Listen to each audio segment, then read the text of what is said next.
My name, Snip Snack. Yeah, Snick Snack. How you doing, man? Yeah, you remember that Snick Snack? Like, kind of like, I don't know. Like, Snick used to be a really cool thing when it came out on Nickelodeon. Yeah. They call it Snick Snack, kind of like the, something in the video pack or whatever. Was that short videos on Nick? Like Nick at Night or something on Saturdays or something like that? Yeah, they had a whole bunch of things. I think it was something to try to get them to have like an MTV style of entertainment on Saturday night for kids. I mean, I watched it. Yeah. Yeah, I remember that. And they had Clarissa Explains It All, Yeah. like before Melissa Joan Hart did porno.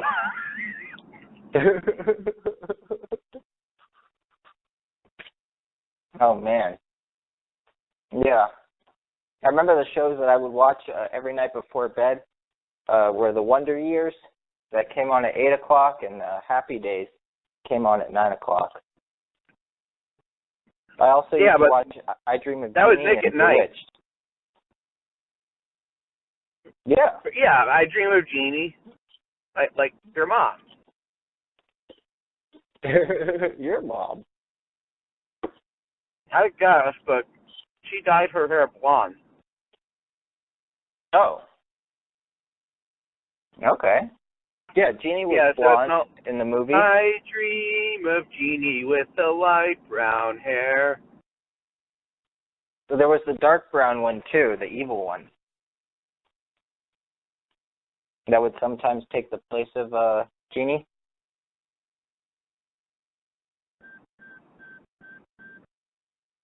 You see, at Nick at Night, what I remember was I Love Lucy. Oh yeah, hilarious. Ethel. Lucy. So Lucille Ball was she was awesome, man. Yeah, Ricky Ricardo. Oh, Lucy, you got some explaining to do.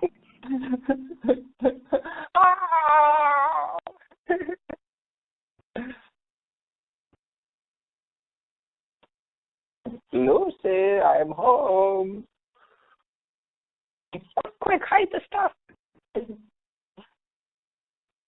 Maybe he won't. Yeah, and they were friends with the landlord across the hall. Yeah. I mean, I have the whole box set.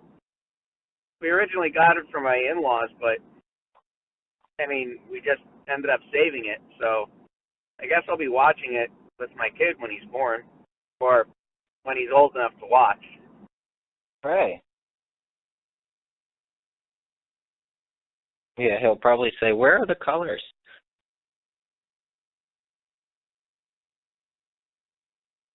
You know, honestly, I think that color ruined it a little bit. See, the Lucy show was Lucille Ball under a different premise.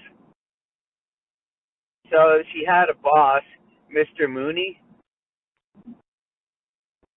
and I don't know, she always had these shenanigans or whatever. But if you go back and look at it, it's really cool to look at how it's dated, because so much of the culture and the references,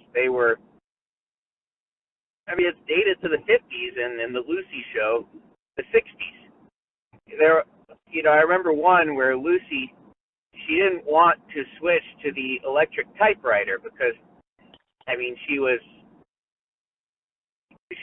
she didn't want to do that. She was used to the other one. Yeah. But then she tests it out. Oh, wow, this is so much faster. Oh, wow, this is great. Electric typewriter. I don't know what an electric typewriter does. How is it different? Is it just that it shifts automatically? You don't have to shift it back?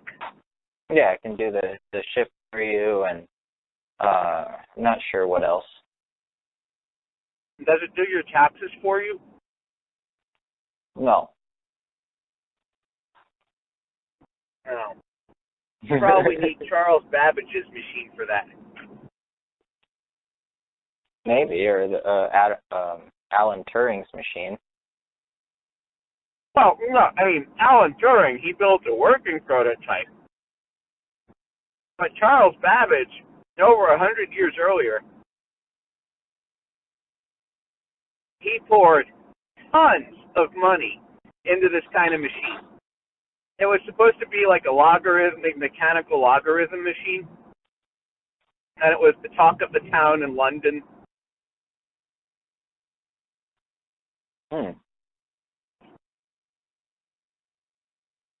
Yeah, big calculator. Now, they came up with a mechanical machine in like the 1890s.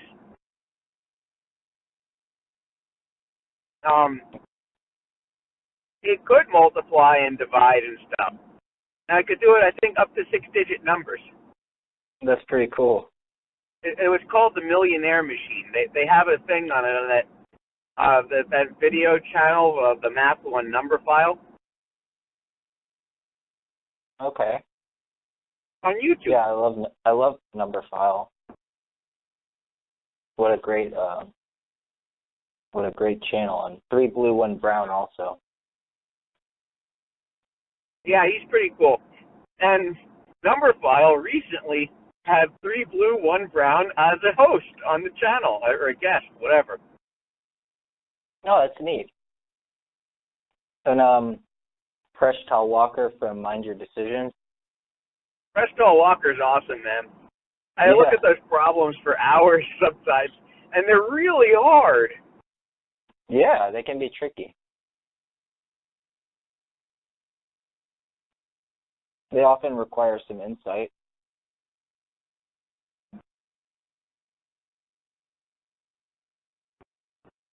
So I ordered some running shoes online. Some what kind? Minimalist barefoot shoes. This Were really they Vibrams? No, Xero. I've had their sandals before, and I've hiked with them. I've gone running with them. They're amazing sandals, and so I'm trying out their shoes. Why don't you get Huaraches? Are those like the sandals like Vibrams? They're the sandals that the Tower Umara wear. Yeah, I mean the Zero shoes are very similar. The sandals, you know, they use like a 3mm or 4mm, I forget. I think it's 3mm tire sole. You know, they're warranted for, I forget, 500 miles or something. Really? Yeah. I had to stop using my Vibrams because I wore out that part of the sole. Yeah. Yeah, I mean, the thing with the Vibrams is that, you know, enclosing your toes kind of makes them smell a little bit. Oh, yeah. Oh, it was awful. Yeah. And almost worth it. Oh, goodness. So that's one of the memories I have of it. And, yeah. You ever hear of Kinaras? No. Kinaras are another minimalist running shoe. I never really looked into it, but it was recommended by someone who had a footwear store in Queens. Okay, cool. Yeah, she says that, you know, the 5 fingers are great, but if you want a closed-toe shoe, you could get Kinaras. Okay, neat. I'll have to remember that. You know, when I wear this pair out, I'm pretty certain they're going to be awesome. I got the wide foot variant. You know, I find that works best for me. Wonderful. Yeah, hooray. So I just finished tutoring Rainman. Oh, neat. Did it go well this time? Yeah, I mean, I'm in a better mood now. I mean, it's tough. It's just, the tough part was, okay, so his mom had to go pick up his brother from the train station. She said, I'm sorry, I have to cut this short. I have to go to the train station. I said, I don't mind sitting here if you want, and I could just sit here and not do anything and then wait. Anyway, there was this thing, trying to get me to hold the board, the letter board. Okay. So, he communicates. I don't know if you've ever seen Breaking Bad. He communicates like Hector Salamanca on Breaking Bad, kind of, except that he could point to the letters himself. So he spells things out that way. Okay. But he could only do it when his mother holds the board. So just getting him to tap Y and N when I'm holding the board was a breakthrough. I got him to answer numerically for something when she wasn't around, so she stepped out, and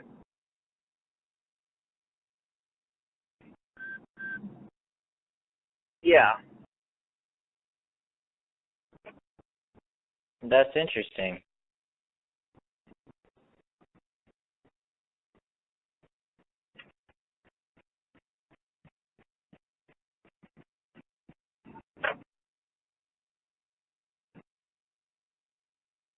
Right, so she stepped out to go get the train, to go get her son from the train, and I'm sitting there holding the board. Yeah, the idea was I'm just supposed to talk, and he could point to Y just fine, but I write out a sequence of numbers 0, 2, 4, 6. Okay, I didn't write that out. I got it off of Khan Academy, but 0, 2, 4, 6. Can you figure out what the next number is? I think he got 8. So I tried to show him what sequences are. So I said, okay, 0, 3, 6, 9. Can you get the next ones? He couldn't get 12. Maybe that was a motor skills thing. Then I did something like, then I said, okay, well, let's try the Fibonacci sequence. So I said 0, 1, 1, 2, 3, 5, 8, 13, or I said, I stopped at 8. I said, can you see this pattern of numbers? Can you figure out what the pattern is? He says, yes. I said, okay, so what's the next number? So after 8, he pointed to 7 or something. I don't think he figured out what the Fibonacci sequence was. So I explained it to him, 13, fine. So I said, do you know what the next one was? Okay, he couldn't get the next one. He couldn't get 21. Then I explained another one. Well, actually, no, he could get 21. Okay. He couldn't get 21. I showed 1, 2, 4, 8, 16, and he was able to tap out 32 on a board where he points to numbers. Now, his mom is ecstatic. Oh, my God, this is such a huge breakthrough. Okay, for me, I guess it's just, I'm not really experiencing it, sitting there for hours doing this. I'll just do what I have to do. But they're very happy. Okay. That's terrific. Yeah, happy customer, repeat customer. Sure. So I said, so next week, and she said, you're having a baby. So I said, well, no, I only look like I'm having a baby, but my wife will be having a baby. Yeah. I thought it was funny. Whatever. He was really antsy the whole time, Like antsy, making noises, and it's difficult.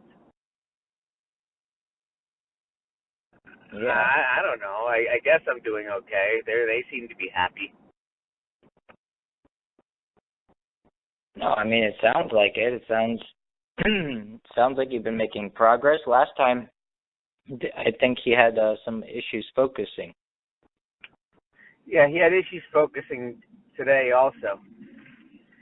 Okay. He had to stop in the middle when I'm by myself with him. He wanted water. He went downstairs. I was going to get him water from my car. He let the dogs out of his mom's office. And when I came back in the house, the dogs swarmed me. I don't know if they're going to attack me. It was a little nerve-wracking. I'm a stranger in their house.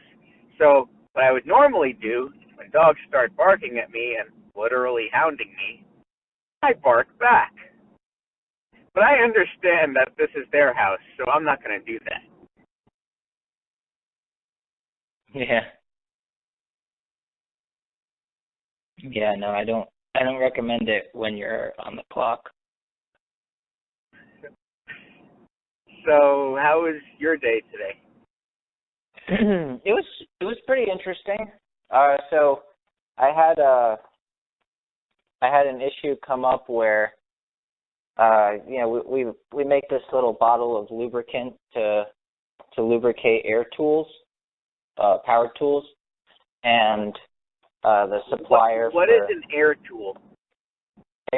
So it's a tool that has a motor in it that you'll plug an air input into, and that the air pressure that comes out of the air hose will spin the motor, and turn a shaft.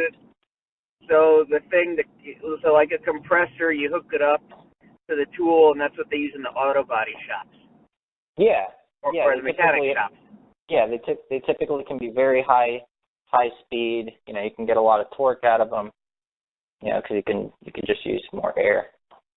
And shop air, is typically I've seen 60 psi is pretty normal. It can be up to 100, but for more, who knows? But 60 psi, shop air, you can use air tools. Cool. Oh, it's amazing. There's a little turbine in there, basically. A propeller that gets spun by the air. And that'll usually turn a drive shaft in a gearbox, and the gearbox will typically reduce the speed, or get the right speed torque combination for the particular tool.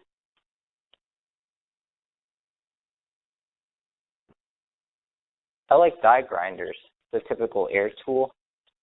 It's like a cut. They also call them cutoff wheels. It might be like a 4-inch wheel that you use to cut steel. Like a kind of grinding wheel. Yeah, it's kind of like a grinding wheel. So it's like stone or ceramic or something. It's something with a texture to it. It has a texture to it. It might feel like something like what you would imagine brake pads to feel like. I've never felt brake pads before. Yeah, brake pads use silicon carbide, which it might be used in those air tools. I'm not sure, but it likely has something like that, like sandpaper type surface, and it at the same time it almost feels like a textile, the surface of the cutoff wheels. But I love them because you can cut metal with them. That does sound pretty amazing. And they shoot sparks everywhere. It's like massive trail of sparks.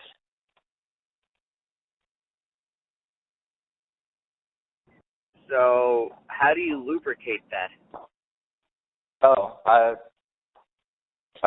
So if a tool like that requires lubrication, not all do. Some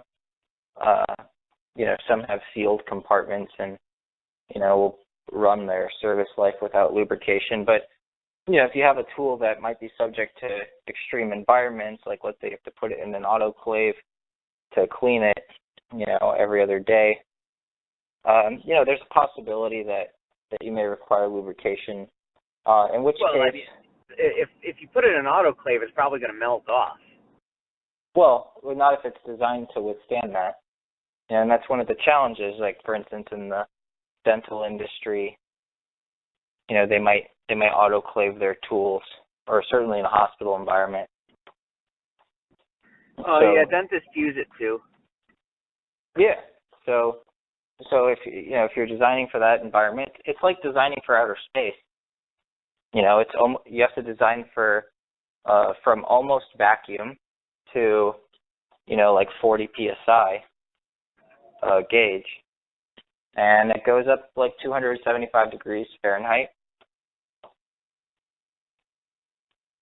So it's it has its challenges.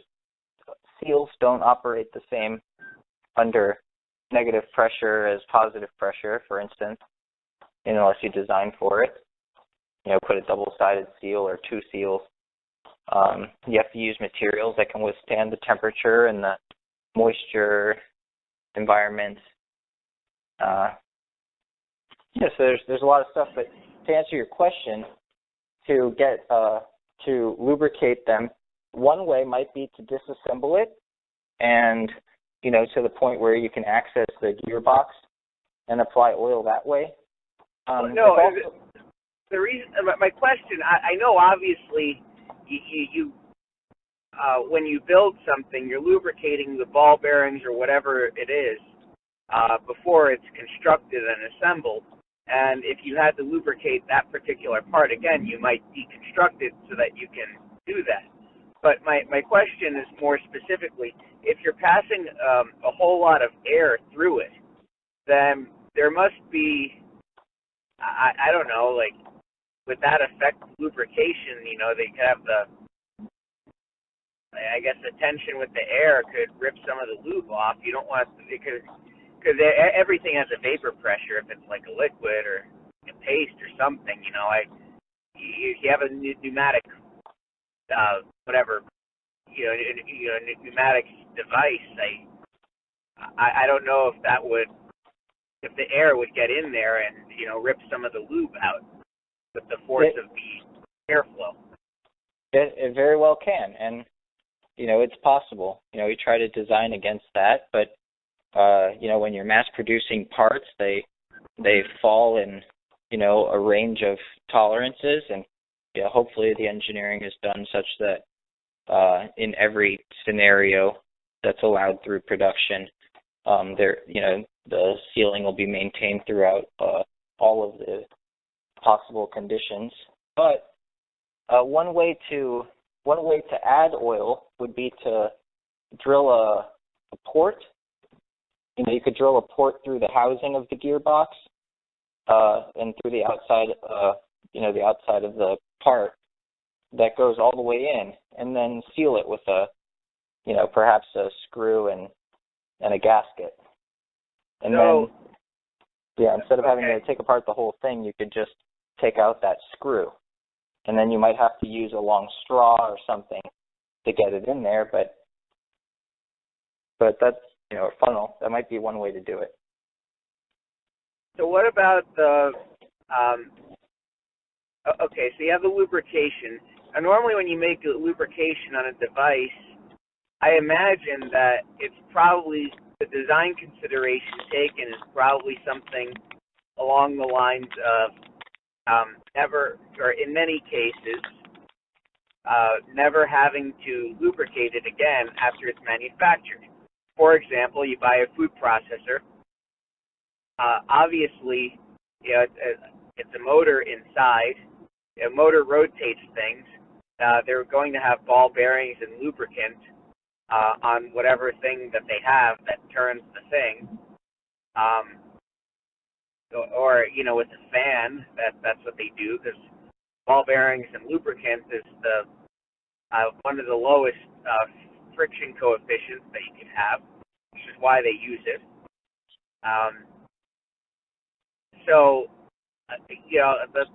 The lubrication just lasts forever? Well, it really depends on So I'm talking about like a consumer product, like a fan, right? Yeah. A box fan. Obviously, a box fan, for example, is going to have some lubrication on the inside. Yeah, perhaps in the gearbox, if there's a gearbox, which there's likely some sort of gear reduction. So the electric motors spin fast. They spin really fast. What? And electric motors spin quickly and they have low torque, typically. So there'll be a gearbox attached. I'm talking about like a DC motor. You can make... Right. Yeah. Yeah, but a fan, you can leave a fan on for several weeks, let's say. I mean, if you use something like, I don't know, olive oil to lubricate it, maybe olive oil wouldn't be the best lubricant. Maybe it could get pasty. There are some lubricants where that could foreseeably happen. Astroglide or KY jelly probably wouldn't be a good lubricant. Sure. Now, there are metals that, like, for instance, cobalt-based alloys that will form a lubricious layer on the surface, at certain temperatures. So, there may be some film lubricants that are used, dry lubricants. They could be packed with grease. That's an old-time way of doing things, and it's very common. Typically, if you have a gearbox, you'll pack it with grease. What about something like a Tesla Model 3? Not sure. I'm not sure. What part of it? In a car, like, combustion engine, obviously you're going to add oil there so that the metal parts, they rub against each other. They don't grind each other down. They have the lubricant. You have to keep it at a certain temperature to keep the oil from burning off. Yeah, bearings in cars are a special material called babbitt, which is kind of porous. It's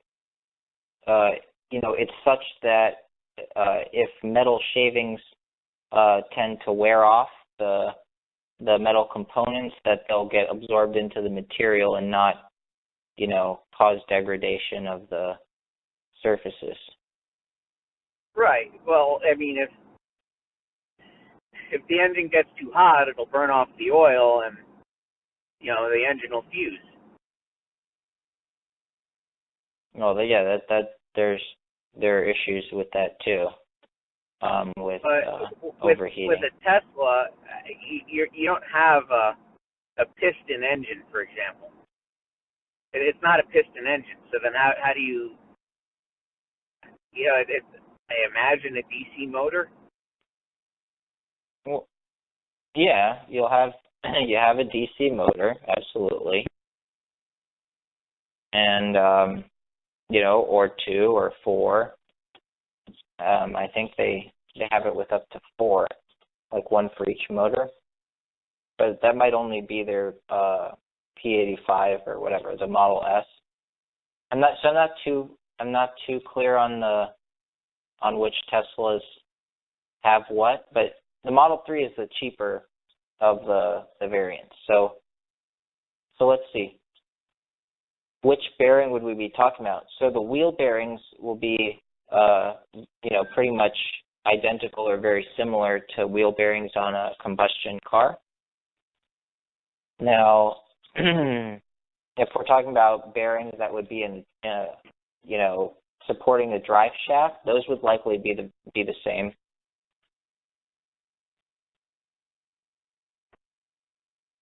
So, but I mean, are you supposed to change oil in a Tesla? I imagine one of the benefits of having an electric car is going to be that you don't have to get an oil change every 5,000 miles. Right. Yeah. So you have fewer moving parts. Presumably Yeah, I'm not really sure. I have to look it up.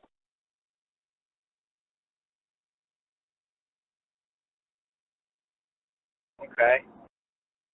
That was my motivation for getting an electric lawnmower. I know an electric lawnmower isn't quite as powerful as a gas one, but the fact that I don't have to take the lawnmower to be fixed, change the oil, store fuel, stabilize the fuel, clean out the engine once every year or two, or however long you're supposed to, that's really awesome. I really like that I don't have to do that. Okay. And that was the motivation for buying it. It was like $500 at Home Depot. It works really well too. Okay. I'm just trying to figure out the Tesla motor bearings. That picture you sent was funny. Just stop bullying, and bullying is written on the fat girl. Of course it'll fit on her. She's huge. That's why they set it up that way. Yeah. You know, we should ban spoons. Why? They made me fat. How can you prove that? I use them to eat ice cream. Oh, okay. But you don't need them. You could use chopsticks. No, I need Michael Bloomberg to make decisions for me about what I can and can't eat. Well, yeah, and the tools you use to do it. Exactly. It has to be regulated. And also it's discriminatory and prejudicial to point out that somebody's fat.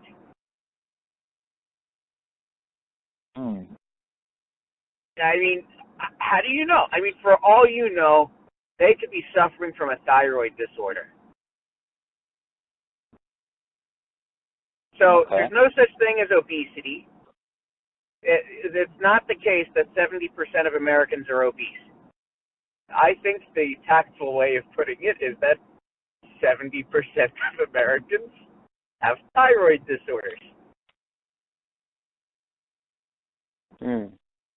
I can't see any other reasonable explanation, because there's no reason that all of these people would just be eating too much and also unhealthy food. Yeah, no, I mean, I wouldn't immediately jump to that. I would first claim a massive government conspiracy to fatten people up in the upcoming announcement of cannibalism becoming a major talking point in the news. Or maybe they could be trying to Nantucket the whole United States, like the way that Woodrow Wilson would. What, only visit in the summer? Okay, so Woodrow Wilson was a eugenicist, and his reign as governor in New Jersey, he had something like 60,000 people sterilized. So obviously no human compassion there. But when I say wanting to Nantucket it, you know how Nantucket became wealthy? No. Prior to the discovery of petroleum and all of that good stuff, there was a kind of pre-industrial revolution. And that pre-industrial revolution that happened in the 1700s and early 1800s, watches, clocks, and other machines, they were lubricated with whale oil. So whaling became a very profitable thing. Nantucket was phenomenally wealthy from whaling. Their wealth started to decline in the 1840s or 1860s. And then in the 1880s, to bring it back, they wanted to be tourism-based. And now if you... I don't know. I guess it's a status symbol to have a $20 million home in Nantucket. There are like 10,000 year-round inhabitants. They don't export or produce anything. It's entirely tourism driven. Okay.